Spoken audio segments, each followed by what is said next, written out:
조갑제 TV 시청자 여러분 안녕하십니까. 2019년 9월 19일입니다.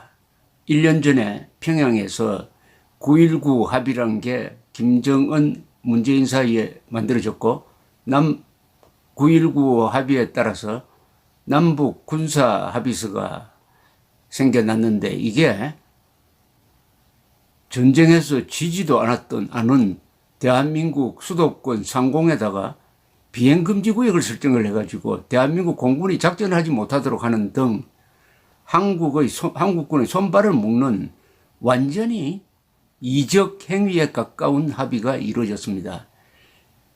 대한민국 수호 예비역 장성단이 어제 정경두 송영무 전 현직 국방장관을 일반 이적 혐의로 고발하기에 이르렀습니다. 이 고발한 사람들이 누구냐? 1000명이 넘는 과거 장성들인데 국방장관, 합참의장, 육군참모총장, 해군참모총장, 공군참모총장을 지낸 분들입니다. 이 후배들을 고발한 겁니다. 후배들을 이적 혐의로 고발했습니다. 참 기가 막히는 일이 벌어지고 있습니다. 송영무 전 장관은 뭘 했습니까? 4월 27일, 작년 4월 27일 판문점에서 아들 뻘되는 김정은이가 술잔을 따라주니까 두 손으로 받아 마신 사람 아닙니까? 그리고 광주 사태 때 헬기 조종사들 수십 명이 출동을 했는데 단 한 사람도 사격했다는 증거가 없는데도 민간인들을 향해서 헬기 사격이 있었다. 천인 공노할 헬기 사격이 있었다 해가지고 우리 군대를 완전히 학살범으로 모으는 그런 엉터리 역사 조작을 한 자가 바로 송영무 전 국방장관입니다. 이적 혐의로 고발당했습니다. 이런 일이 지구상에서 없습니다. 전현직 국방장관이 다른 사람도 아니고 선배들에 의해서 이적 혐의로 고발되었다. 그런데 외교부는 또 어떤 모습입니까? 지금 외교부 장관이 누군지 모르겠어요. 안보실 차장인지 강경화 장관인지 외교부가 망가지고 있습니다. 국방부 망가지고 외교부 망가지고. 왜 그럴까요? 조국이라는 인물에 하나의 열쇠가 있습니다. 문재인 대통령이 가장 좋은 인재라고 판단했던 조국이란 자의 민낯이 드러났는데 조국만 그럴까요? 조국이 제일 베스트라는데 조국보다 훨씬 못한 사람들이 문재인 대통령 주변 비서실에 있다고 봐야 되는 것 아닙니까? 이런 행태를 보이는 조국이란 사람이 지난 2년 동안 뭘 했겠습니까? 민정수석으로서 뭘 했겠습니까? 억울한 사람을 얼마나 많이 만들어가지고 감옥에 집어넣느냐 한번 생각해 보십시오. 그리고 다른 부서에 있는, 국방부서에 있는 사람, 외교부서에서 일하는 사람들이 과연 국가 이익을 챙기겠습니까? 자기의 개인 이익을 챙기겠습니까? 문재인을 위해서 아부를 하겠습니까? 아니면 그중에 몇 사람은 북한 노동당 정권을 위해서 일하는 거 아닐까요? 지금 문재인 정권이 하는 일은 딱 기준점 하나가 김정은의 행복을 위해서 대한민국의 안전, 국민의 행복을 희생시킨다는 것 아니겠습니까? 월급은 대한민국으로 받으면서 일은 김정은을 위해서 일하는 공무원이 없습니까? 이제 검찰 공안부가 나서야 합니다. 검찰 공안부가 국가보안법을 가지고 이제 대한민국 공무원으로서 정권의 비호 아래서 대한민국을 위해서 일하지 않고 북한 노동당 정권을 위해서 일한 자들을 색출해야 합니다. 지금 특수부 검사가 활동하지만 언젠가는 공안부 검사가 나와서 이 사태를 정리를 해야 합니다. 공안부 검사가 정리하지 않으면 나중에 군대가 나올 상황도 배제할 수 없습니다. 그럼 피를 흘리게 됩니다. 그 전에 해야 합니다. 그 전에.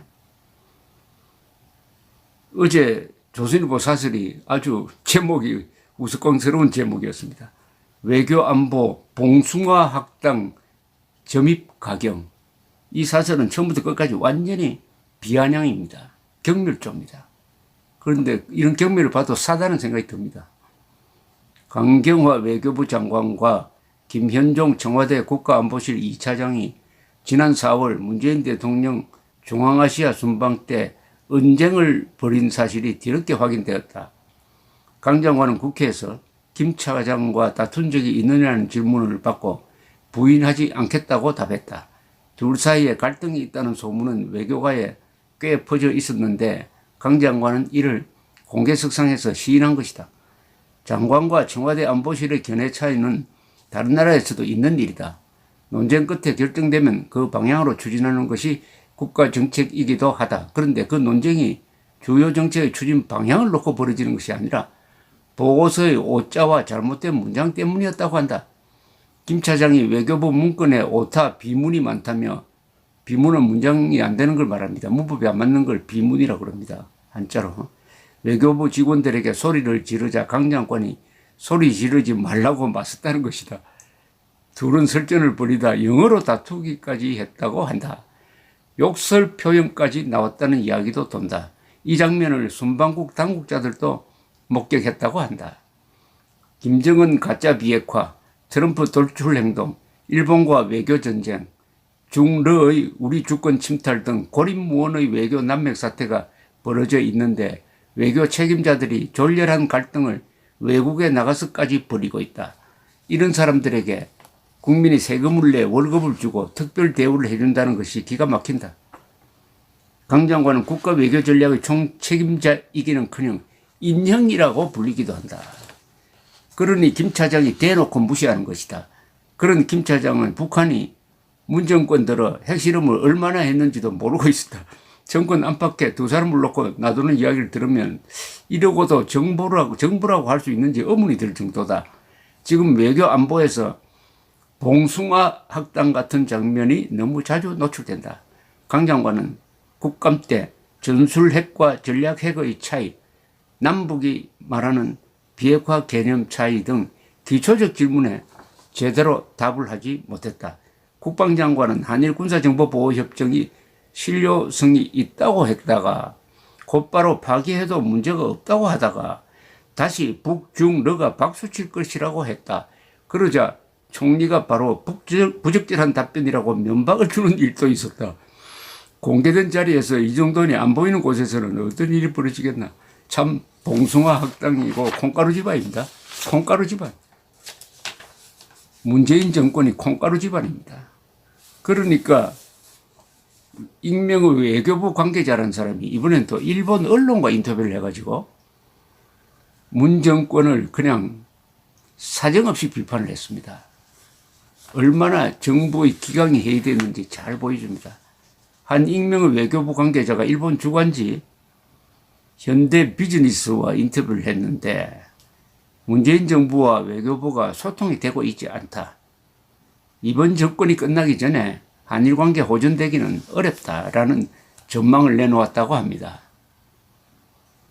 현대 비즈니스는 17일 익명의 한국 외교부 관계자 인터뷰를 공개를 했는데 이 잡지는 일본에서 꽤 유명한 잡지입니다. 이 익명의 한국 외교부 관계자는 조국 법무장관 임명과 관련해 미리 예측이 가능한 부분이었다. 개인적으로 그는 문재인 대통령이 조국을 법무장관에 임명하는 것을 확신했다면서 이번 정부는 무리한 결정을 밀고 나가는 면이 있다. 여러 정부 부처의 관계자들이 조국 임명과 관련해서 의아해하고 있다.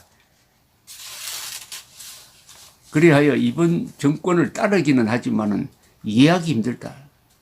문 정권이 끝나지 않는 한 한일 관계는 호전되지 않고 한일 군사정보보호협정 종료 결정에 대해서는 외교부와 국방부는 강하게 반대했었는데 청와대가 무리하게 추진했다. 이건 뭐 정확한 거죠. 대통령이 무리하게 추진한 거죠. 주한미군이 한국을 지키고 있는 와중에 미국에 역행하는 조치는 생각지도 못했다. 미국이 공개적으로 한일 군사정보보호협정을 파기하면은 미국이 등을 돌릴 것이다라고 경고했는데도 종료 결정을 내렸다. 강경화 외교부 장관은 문재인 대통령의 의중을 제대로 파악하지 못한다. 이낙연 총리가 한일관계 해결사로 나설 가능성도 없다.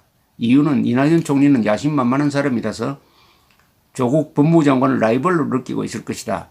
이낙연 총리가 일본의 강경한 모습을 보임으로써 국민들에게 인기를 얻어보려고 하니까 한일관계 해결에 나서지 않을 것이다.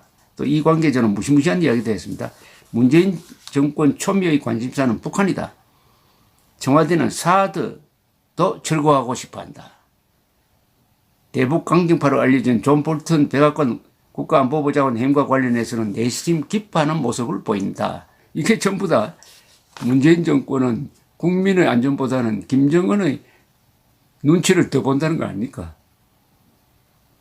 한국 내에서는 국익에 도움이 된다고 판단해 내린 행동들이 비난을 받을 수 있다. 그렇죠. 국익을 위해서 양성태 대법원장이 징용공 배상 판결에 신중을 기해야 한다고 했더니 이게 또 범죄가 돼가지고 감옥에 갔다가 겨우 요새 지금 보석으로 풀려나와 있습니다.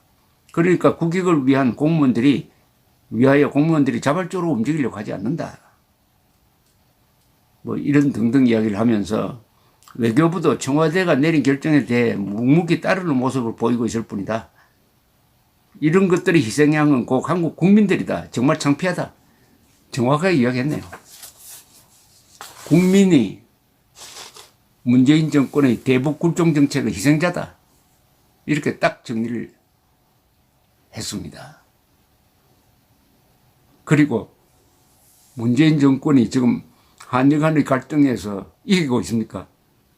하고 있는 게 자해극만 계속 벌리고 있습니다. 최근에 무슨 자랑하듯이 발표한 게 한국 기업이 일본으로 수출하는 것을 조금 더 까다롭게 만들겠다. 이건 누구 죽이는 겁니까? 한국 기업을 죽이는 거예요. 일본을 화이트리스트에서 제외해가지고 한국의 수출 기업이 일본으로 수출을 하는 과정을 까다롭게 만들겠다. 괴롭히겠다는 겁니다. 일본을 괴롭히는 게 아니에요. 한국의 수출 기업을 괴롭힌다. 이걸 자랑하고 있습니다. 한일 군사정보보호협정은 우리한테 더 절실한 건데 이걸 파기하는 걸 파기해가지고 한국이 칼로 자기 몸을 찌르면서 국민들에게는 칼로 일본을 찔렀다고 거짓말하고 있습니다. 이거는 정말 제가 정신병동이라는 말을 하고 싶지만은 안 하겠습니다.